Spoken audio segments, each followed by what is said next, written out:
All right, today we're going to talk about that invisible weight that just slows us all down. You know what I'm talking about, the crazy clutter in our digital and, yeah, our physical lives. But the good news is we're going to find a way to escape it, for good. Okay, no judgment here. You don't have to tell me the real number.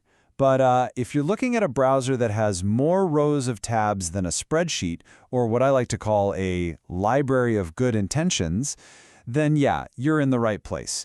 We are about to dig into why we all do this and, way more importantly, how to finally stop. So to really get a handle on this, we have to change how we even think about all this stuff. See, it's not just a mess. It's actually more like a carefully curated collection. It's your very own personal museum of decisions. And this idea, man, it just captures the emotional weight of it all so perfectly. Think about it. Every one of those tabs, every pile of papers, it's not just an item, it's a monument. It's a little statue dedicated to some past anxiety or some future ambition. And they're all just frozen in time, demanding a little piece of your attention.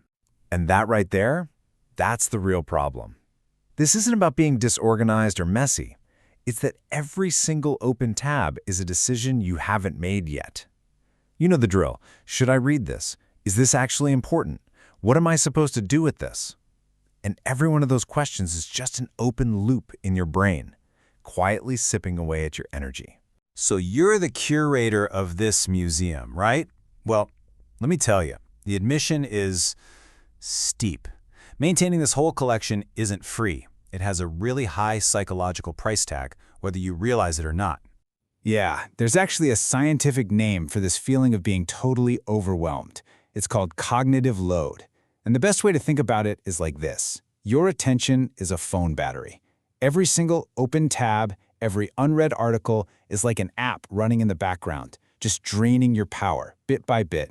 It's this constant, low-level hum of mental static that leaves you feeling exhausted before you've even started the important stuff. So why is it so ridiculously hard to just let go? Well, a few things are going on. First, every little item is like a tiny anchor tying you to a past version of yourself. Second, it totally plays on our fear of missing out, right? That little voice saying, but what if I need that information later? And third, this is a big one. For a lot of people, especially some neurodivergent folks, there's a real challenge with what's called object permanence. If you close the tab, it can literally feel like that knowledge has just poof, vanished from the universe. Forever. And what this all boils down to is a really clear choice. Every single ounce of energy you spend being the curator for your museum of the past is energy you simply cannot invest in building your future. Okay, so what if you could just close the museum? I know, it sounds terrifying, right? But there is a structured, safe way to do it, and it's called the Radical Triage. Now don't worry, this isn't about just creating chaos. It's a super simple three-step process. And it's specifically designed to minimize that fear and, really maximize your forward momentum. All right, here's the game plan. The protocol has 3 parts: the 2-minute scan, the core question, and the single vessel rule. Let's break down exactly what that means. Okay, step 1. I want you to set a timer for just 2 minutes. That's it. And for those 2 minutes, just look. Look at all the tabs. Look at your desktop. The piles of paper. Your only job is to be a witness. Don't you dare click anything. Don't read. Don't start organizing. Just acknowledge the sheer volume of it all. If you feel that wave of overwhelm, that's okay. Let it happen, and then just let it pass. You're simply taking inventory. All right, now for step 2. And listen up, because this is probably the most critical part of the whole thing.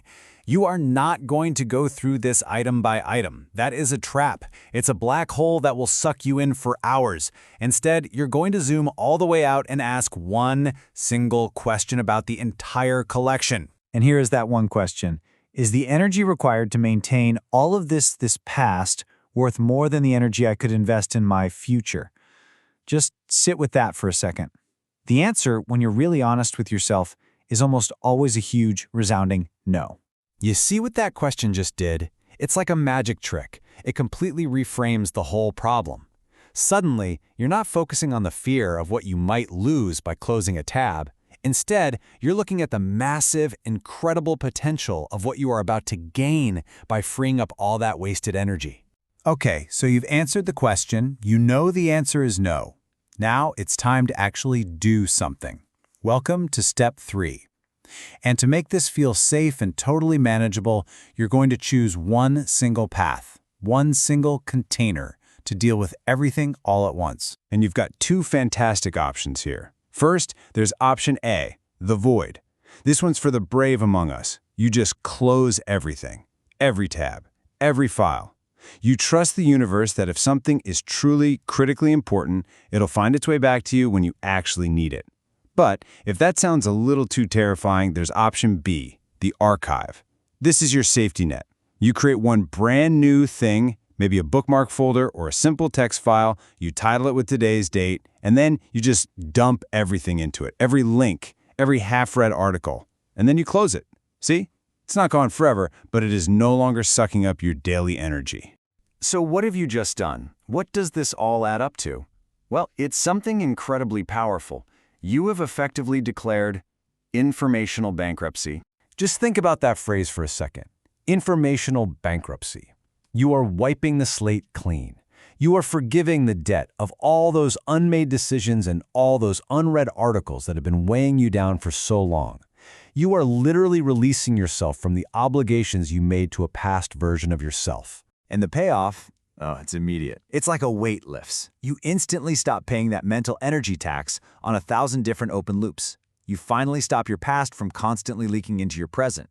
And most importantly, you reclaim your single most valuable resource, your attention, and you get to point it at whatever comes next. Because in the end, this was never really about cleaning up your desktop or closing some tabs. It was about reclaiming your energy for your future.